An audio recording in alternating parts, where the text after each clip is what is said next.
So, okay. There's two parts of my answer to that question. The first is practical. Television is not dissimilar from like an ancient culture's oral tradition of storytelling. The job of being a showrunner is very weird and specific. It is so weird it is not even credited in the credits that run after a TV show. There's no credit that says showrunner, but it's the most important job on any TV show. And the reason, I don't know why there's no credit that says showrunner, but it's just a very weird job. So here's a very standard trajectory for what a showrunner is a standard trajectory is you go to Hollywood or New York and you get your first job as a staff writer on a TV show, and you have no idea what you're doing, and you stink at the job, and hopefully the show sticks around, or maybe it doesn't, but then you get a second job, and you're like at a story editor level, and then maybe it's a decent show, and it's around for a couple years, and you move up the ladder a little bit, and now you're, let's say, 26 or 27, and you've worked in TV for like 3 years, and you've written a couple episodes, and you have an idea for a pilot, and you are like, ooh, this is interesting, and you write the pilot and show it to people, and they go, oh, this is really good, and then like, boom, boom, boom, boom, boom, you sell it and to a network, and they love it, and they cast it, and they make the pilot, and then they go to Orlando to a shopping mall, and they throw it in front of 100 people, and the 100 people really like it, and it gets high test scores. And then what happens is a network goes to that 27-year-old person and says, here's $100 million, hire 200 people, and make an entire season of this idea. And if that person, if that 27-year-old hasn't been paying very close attention to every aspect of every job that she has had in that short window of time, she will probably fail at that job, because nothing at all prepares you to spend $100 million of other people's money making an entire season of television. Nothing prepares you for that. And so the only way that it works is if you, A, pay very close attention to the people who are teaching you or passively or actively how to do the job.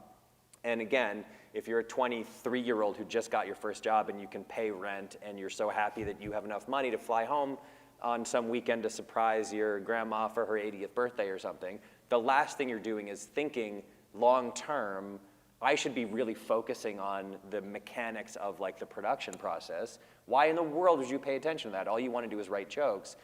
And so the only way that it's a successful process is if there is what amounts to an oral tradition, what amounts to you have to sit at the feet of someone very smart and wise, and you have to ask them a million questions, and they have to be patient enough, and this is very rare, to answer those questions, so that by the time you luck into that situation where it's time for you to spend $100 million of someone else's money, you actually know how to do it.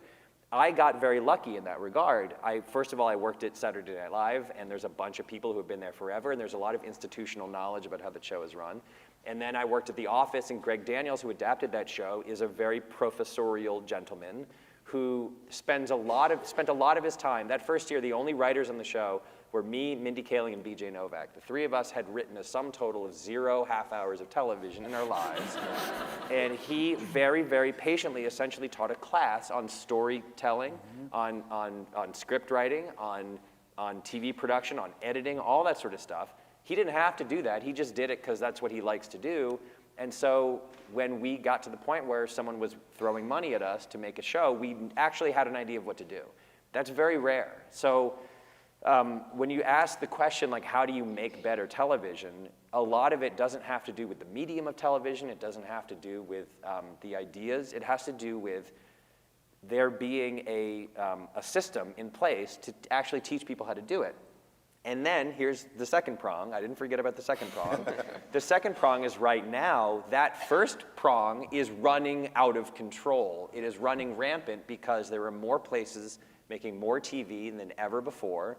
They're taking more risks and spending more money on ideas from more people. And so now if you're a 23-year-old, there's a whole new problem, which is from the minute you get your first job, you're thinking, how do I get the hell out of here and get into my own show? And the chances are, like, if you write a script, there's never been more of a chance that it will work. So now you have people taking over this really weird job that no one prepares you for, even in the best of circumstances, and you're getting that job when you have absolutely no business getting that job. And I know that I sound kind of like a crotchety old guy saying these kids today, what with their phones and whatnot, but it's really true, and it doesn't have to do with like longing for a better age, because I believe the age we're in now is better than it was when I started. But it does have to do with this weird quirk of the job that no one teaches you how to do it unless you're actively seeking out to be taught. And that is a very rare thing. And so I fear that there will be, that in this, the amount of television has gone like this, right? And what you would hope for is that the good stuff has also expanded. But my fear is that the good stuff is going to stay the same.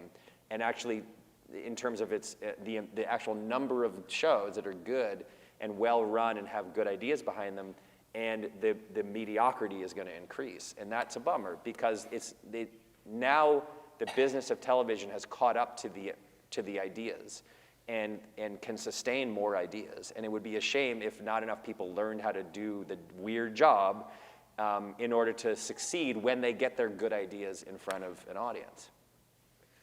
I'm trying to work out which member of the panel with a paycheck flew home to surprise their grandmother for their 80th birthday. Sorry.